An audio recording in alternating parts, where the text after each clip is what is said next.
नमस्ते दोस्तों। आज हम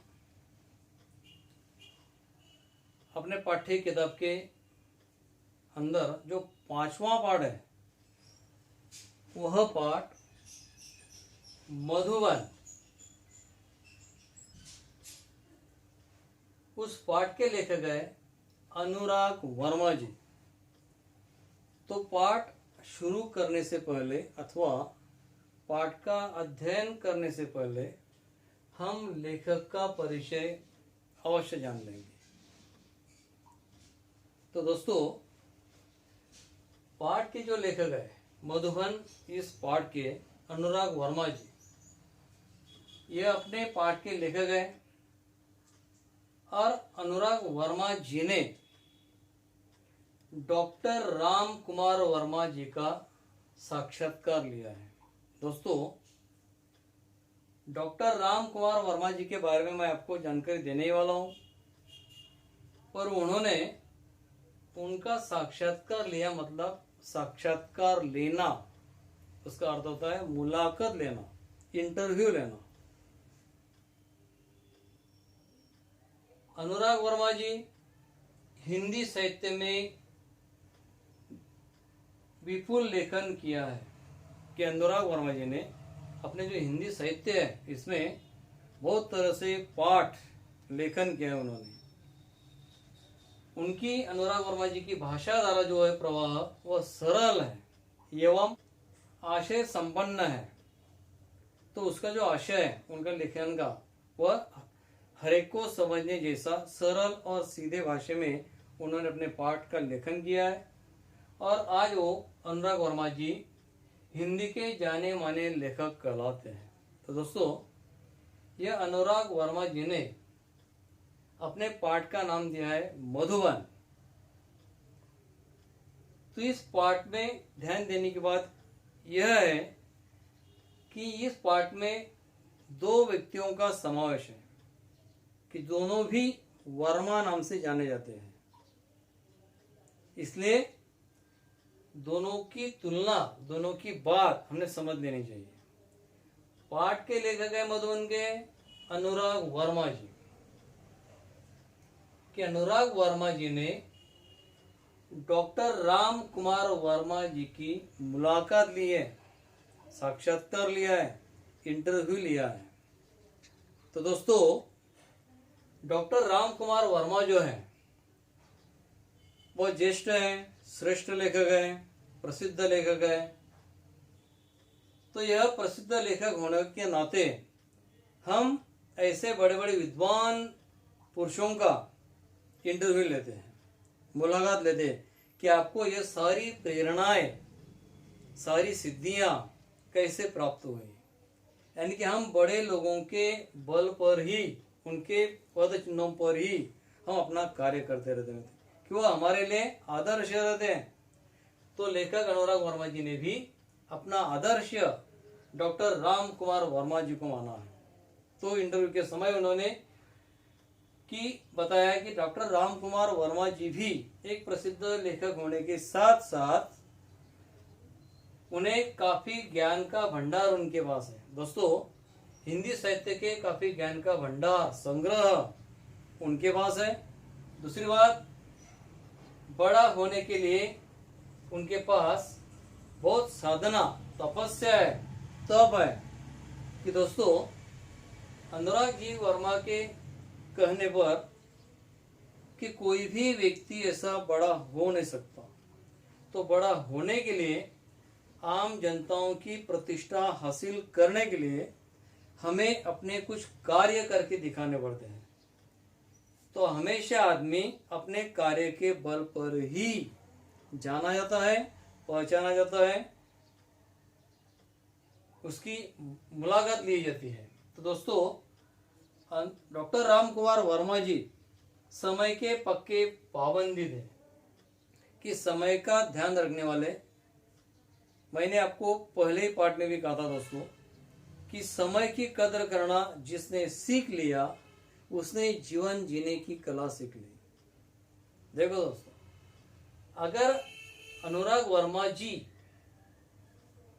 डॉक्टर राम कुमार वर्मा के घर, यानी कि डॉक्टर राम कुमार वर्मा जिस बंगले में रहते थे उस बंगले का नाम है मधुवन। उनके बंगले का नाम क्या है? मधुवन, और इसलिए उन्होंने अपने पाठ का भी नाम मधुबन दिया है। तो दोस्तों अगर 5 मिनट 2 मिनट 3 मिनट अगर वो लेट अगर चले जाते तो शायद डॉक्टर राम कुमार वर्मा उनकी मुलाकात नहीं हो सकती थी।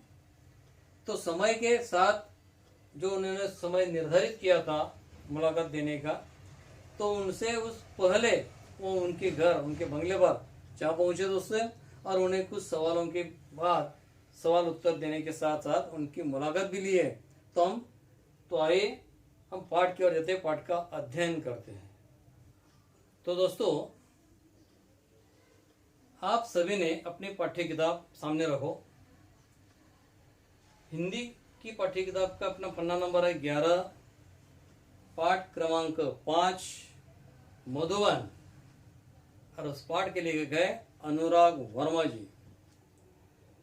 तो पहले हम पाठ के संबंधी जानकारी करेंगे। प्रस्तुत पाठ में श्री अनुराग वर्मा ने प्रसिद्ध लेखक डॉक्टर राम कुमार वर्मा जी का साक्षात्कार लिया है। तो दोस्तों साक्षात्कार लेना मतलब मुलाकात लेना, इंटरव्यू लेना। तो उन्होंने अनुराग वर्मा जी ने डॉक्टर राम कुमार वर्मा जी की इंटरव्यू ली है, साक्षात्कार लिया है, मुलाकात ली है।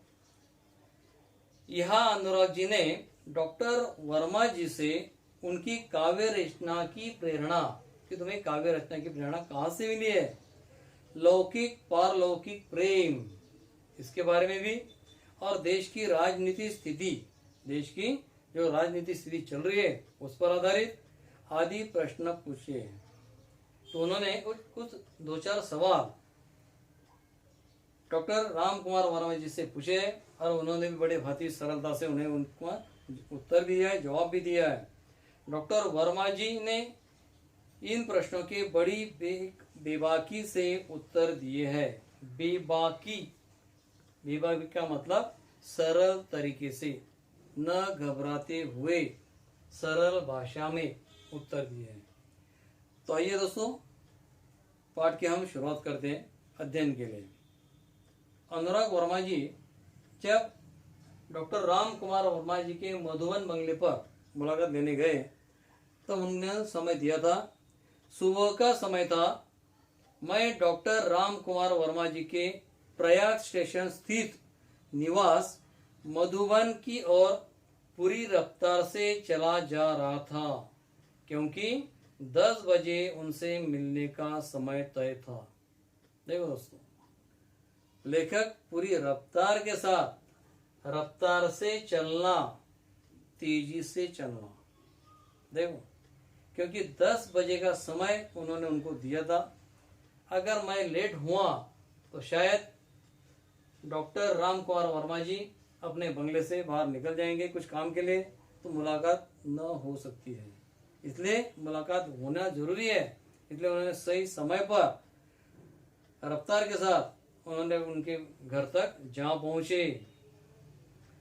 तो राम कुमार वर्मा जी जो है प्रयाग स्टेशन के स्थित निवास, प्रयाग स्टेशन के पास जो उनका निवास स्थान था, उस निवास स्थान का नाम था मधुबन, जहां वे रहते थे।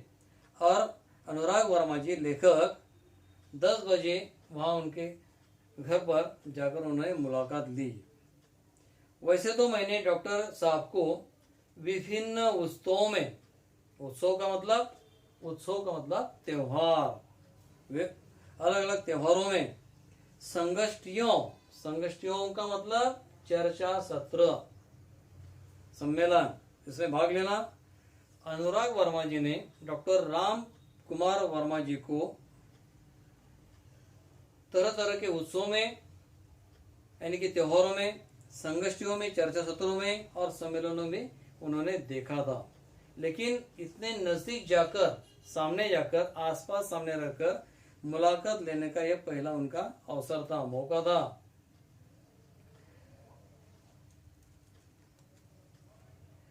मेरे दिमाग में विभिन्न विचारों का ज्वार उठ रहा था। देखो लेखक कहते हैं कि मेरे मन में विविध विचारों का ज्वार उठना, विचारों का चक्र शुरू होना। वो मन के अंदर जरा सहमते थे कि इतने बड़े लेखक की मैं मुलाकात लेने जा रहा हूँ, तो उनके मन में भी जरा डर था, विचारों के चक्र चल रहे थे। कैसे होंगे डॉक्टर साहब, कैसा व्यवहार होगा उस साहित्य मनीषी का मतलब मनीषी ज्ञानी, उनके ज्ञान का किस प्रकार का व्यवहार होगा। आदि का मतलब इत्यादि, कि यह सारे विचारों का चक्र लेखक अनुराग वर्मा जी के दिमाग में चल रहा था।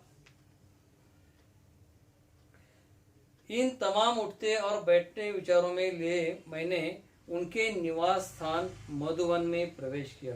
तो दोस्तों वो तेजी से जा रहे थे और साथ में साथ विचारों का चक्र उनके दिमाग में चल रहा था, और इतने में वो अपने मधुवन स्ट्रीट प्रयाग स्टेशन के पास जो उनका घर था वहां जाकर वो पहुंच गए। उन्होंने उनके घर प्रवेश किया, काफी साहस करके दरवाजे पर लगी घंटी बजाई, डोरबेल, जैसे अपने दरवाजे दर बंद होने के बाद बाहर से बेल लगे रखती है, बटन रहता है उसका, वो उन्होंने बेल दबाई।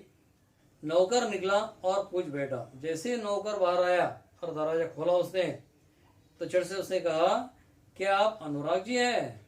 देखो दोस्त, अनुराग जी वर्मा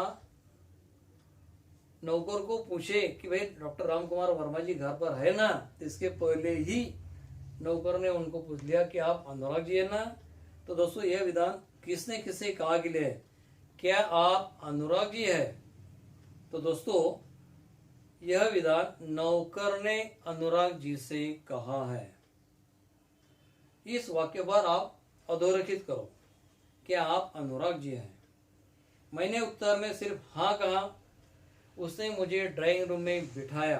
ड्राइंग रूम मतलब बैठक रूम, जो आगे का बड़ा हॉल होता है, उसमें उन्होंने बिठा दिया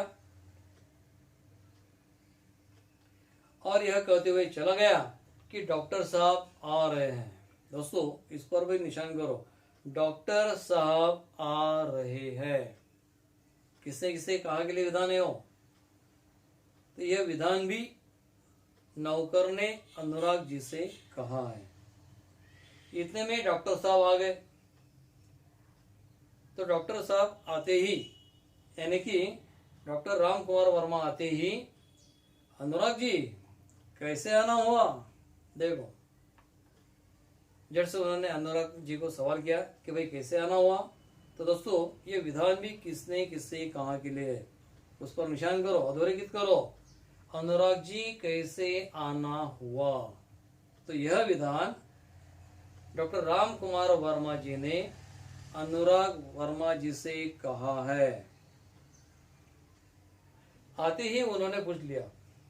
मैंने कहा, डॉक्टर साहब, यानी कि अनुराग वर्मा ने कहा कि डॉक्टर साहब, कुछ प्रसंग जो आपके जीवन में संबंधित है और उनसे आपको जो महत्वपूर्ण प्रेरणा मिली है, उन्हीं की जानकारी हेतु मैं आया हूं। हेतु का मतलब उद्देश्य, कि आपको जीवन में तरह तरह के जो अनुभव आए हैं प्रसंगों के द्वारा, तो उस प्रसंगों से आपको कौन सी प्रेरणा मिली है, कैसी प्रेरणा मिली है, इसके बारे में मैं जानकारी लेने के हेतु मैं आपके यहाँ आया हूँ। डॉक्टर साहब ने बड़ी सरलता से कहा, अच्छा तो फिर पूछिए। अब दोस्तों लेखक अनुराग वर्मा जी और डॉक्टर राम कुमार वर्मा जी दोनों आमने सामने बैठ जाते हैं और सवाल जवाब उनका शुरू होता है। तो लेखक अनुराग वर्मा जी डॉक्टर राम कुमार वर्मा जी को पहला सवाल पूछते हैं।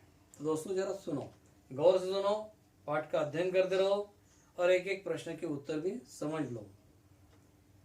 सवाल पहला पूछते हो कि डॉक्टर साहब, काव्य रचना की प्रेरणा आपको कहां से और कैसे प्राप्त हुई? जो आप इतने काव्य रचते हैं, कविताएं लिखते हैं, तो आपको कविता लिखने के पीछे की जो प्रेरणा है वो प्रेरणा आपको कहाँ से और किस प्रकार कैसे मिली, ये बताओ।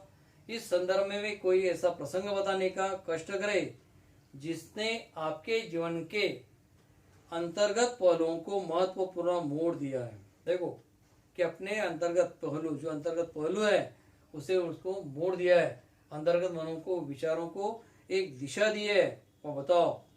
तो डॉक्टर राम कुमार वर्मा इस प्रश्न का भी उत्तर भले भांति सरलता पूर्वक देते हैं। पहले तो मेरे जीवन में समाज की अंध व्यवस्था के प्रति विद्रोह अपने आप ही उदित हुआ है। तो दोस्तों, जीवन में जो समाज में, जन जीवन में अंध व्यवस्था है उसके प्रति विद्रोह यानी क्रांति का बदलाव उदित हुआ है कि उनके मन में उसमें कुछ बदलाव, परिवर्तन, चेंजिंग, हेरफेर करना वो जानते थे और चाहते भी थे। तो सन 1921 में जब मैं केवल 15.5 वर्ष का था, दोस्तों देखो, एक 9वीं कक्षा में होंगे वो शायद, तो इतने 15.5 वर्ष की उम्र में ही उनके मन में कैसे देश प्रेम की भावनाएं जागृत होती है।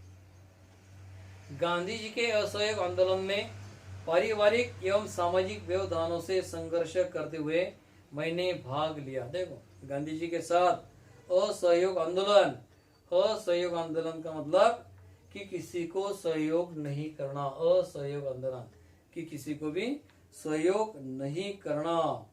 असहयोग आंदोलन के लिए उन्होंने पारिवारिक यानी अपने कौटुंबिक, घरेलू और एवं सामाजिक यानी कि समाज के व्यवधानों, उन्हें बाधाएं, समाज से भी विरोध होता था, घर से भी विरोध हो रहा था, तो उन्हें संघर्ष करते हुए मैंने भाग लिया। तो उन्होंने अपने पारिवारिक जीवन में भी उन्होंने संघर्ष किया, समाज के हेतु उन्होंने भी संघर्ष किया कि मुझे इस असहयोग आंदोलन में गांधी जी के साथ देना है, तो मैं उसमें सम्मिलित होने जा रहा हूँ।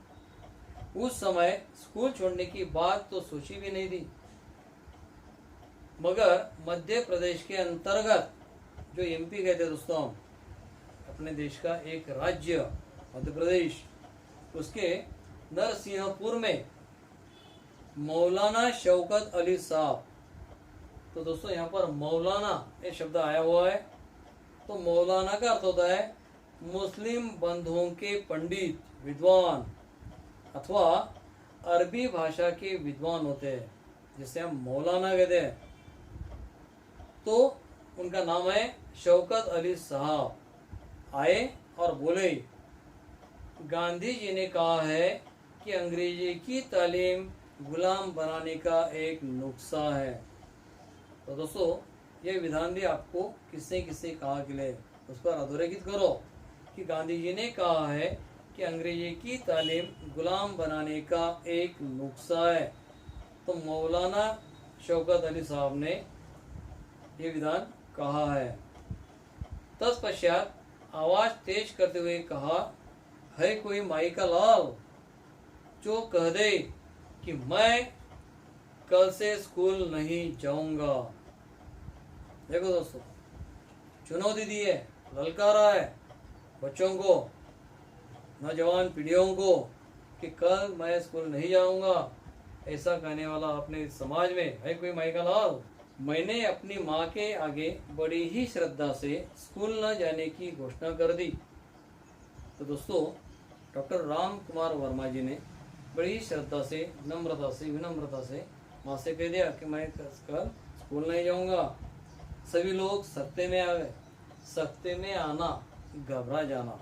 तो दोस्तों, घबराने के पीछे उसका कारण था, बात भी अजीब थी कि उन दिनों एक डिप्टी कलेक्टर का मतलब होता है उप जिलाधिकारी, एक डिप्टी कलेक्टर का लड़का विद्रोह करे। लोगों ने बहुत समझाया, पिताजी को नौकरी की बात कही, परंतु मैं घर से निकल पड़ा क्योंकि गांधी जी का आदेश मानना था। देखो, गांधी जी का आदेश, सच्ची देश सेवा, सच्चा प्रेम देश के प्रति। इस प्रकार सर्वप्रथम मैंने सत्य एवं देश के लिए विद्रोह किया। सत्य कथा के लिए और देश के लिए उन्होंने विद्रोह किया। तब तक मैं 16 वर्ष का हो चुका था और राष्ट्रीय ध्वज लेकर, हमारा राष्ट्रीय ध्वज तिरंगा साथ में लेकर मैं प्रभात फेरी भी किया करता था। देखो दोस्तों, उन्होंने कहा कि मैं सुबह सुबह अपना राष्ट्र ध्वज अपने हाथों में लेकर सुबह की प्रभात फेरी भी किया करता था। यह बात सन 1921 की है और इसी समय मैंने देश प्रेम पर एक कविता लिखी। अपने भारत देश के प्रति देश प्रेम जागृत हुआ और एक कविता मैंने लिखी और यही मेरी कविता का मंगलाचरण था। मंगलाचरण यानी कि अच्छी शुरुआत होना। काव्य की प्रेरणा उन्हें इस प्रकार से मिली। यह जब डॉक्टर अनुराग वर्मा जी ने डॉक्टर राम कुमार वर्मा जी को पहला सवाल पूछा कि आपको डॉक्टर साहब काव्य की प्रेरणा कहाँ से और कैसी मिली, तो उन्होंने अपने जीवन का सारा प्रसंग अनुराग वर्मा जी को उत्तर देते समय सरलता से उन्होंने सब कुछ बात बता दी।